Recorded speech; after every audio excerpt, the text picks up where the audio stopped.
Hello and welcome to another episode of Jim's Farming.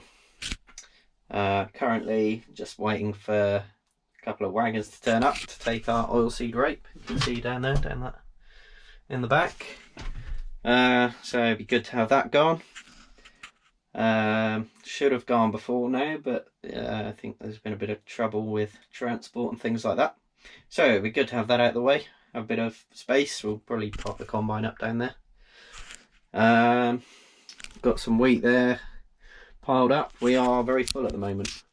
So what have I been up to? So I finished the apples at Yeazy the other week, and I've got a bit of exciting news to share with you.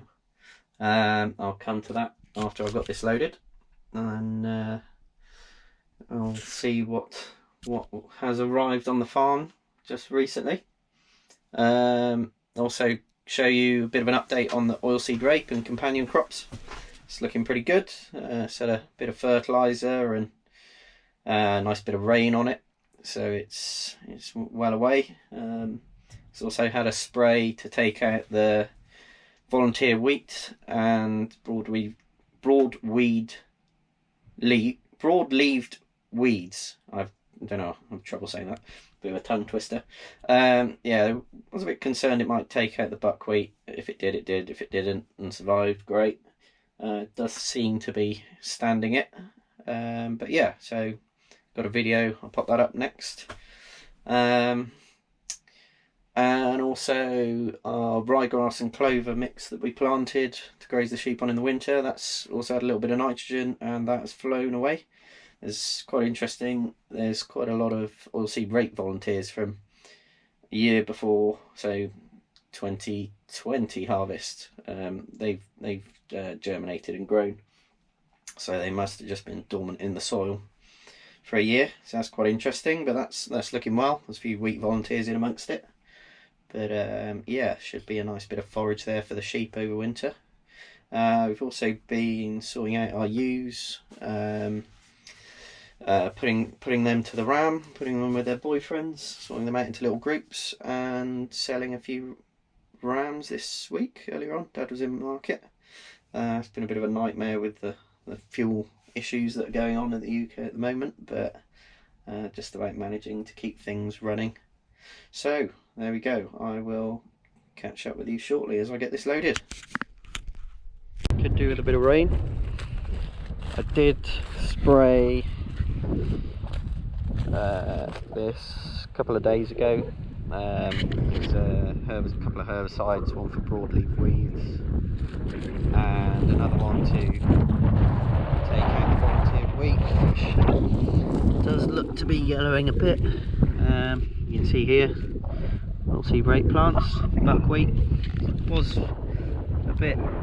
There was a chance my agronomist wasn't sure whether the broad-leaved weed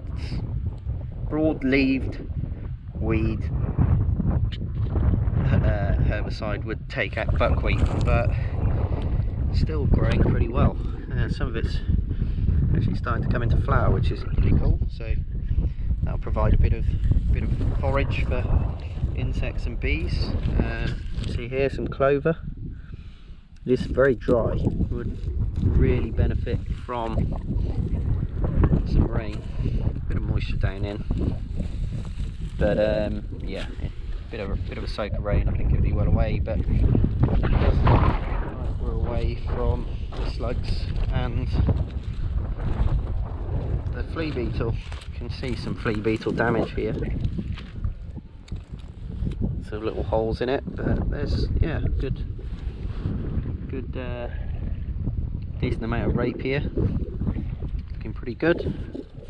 There's a bit of clover mixed in as well, so that'll be doing a bit of good for the soil, fixing a bit of nitrogen. See the tram line here. Yeah, it's not looking too bad at all, I think.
grapes loaded up and gone. We had two lorries, and actually didn't yield too badly. We're reasonably happy with it. We had a little bit over, I think about 44 tonne, which equates to about 1.5 tonnes per acre. So not too displeased with that at all.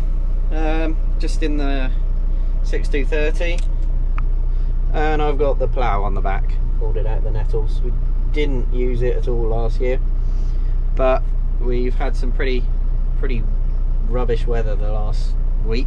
It's actually pretty nice, bit of blue sky at the moment.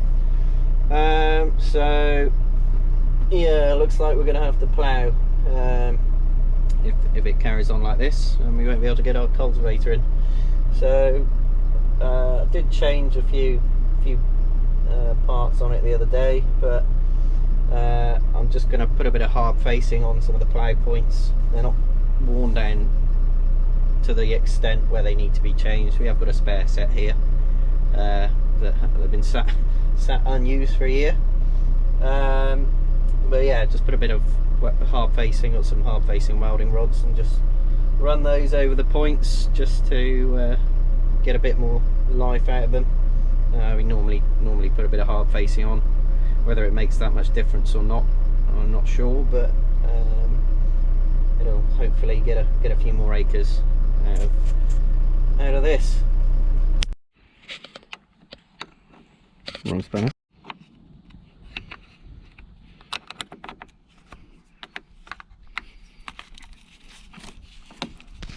Always got to remember to disconnect the battery if you're doing any welding on a tractor.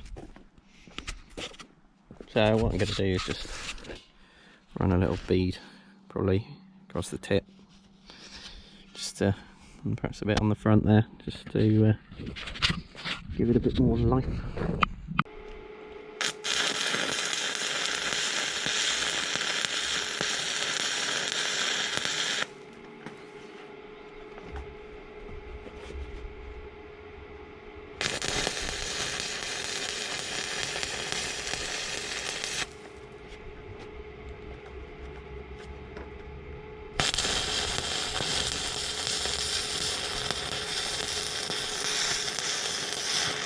So that's what I'm doing, just a little bit along the edge and under there where it wears.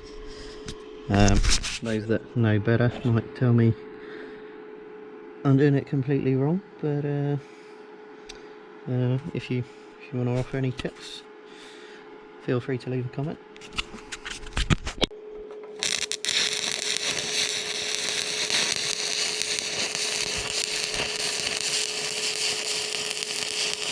Doesn't look very tidy, but something like that. Do kind of wonder whether, like, the hard facing is supposed to be what it says, a slightly harder sort of alloy, just so it should wear a bit less, but when it comes to the point, I just wonder if it softens the metal a bit too much, it heats it up.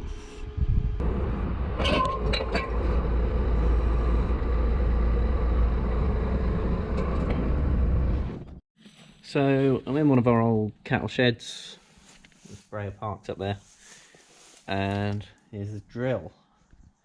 Now, I don't think I'm going to give too much away today, but there's something attached to the drill which is quite exciting, and I find it quite exciting anyway.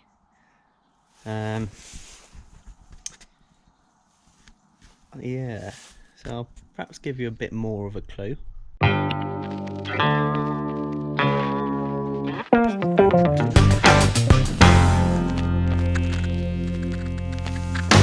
But that's all you get for now. I think the grand reveal can wait for another video. Hopefully you can't see too much from in here, but it still has that oh so new car sort of tractor smell. So look forward to revealing what it is I'm currently sat in. Feel free to have a guess. Some of you might already know, some people that know me that watch the channel. But anyway, keep watching for hopefully a bit of drilling, which We should probably have been on this afternoon, but we've had a few other things going on. And I'll catch you soon. Thanks for watching Jim's Farming.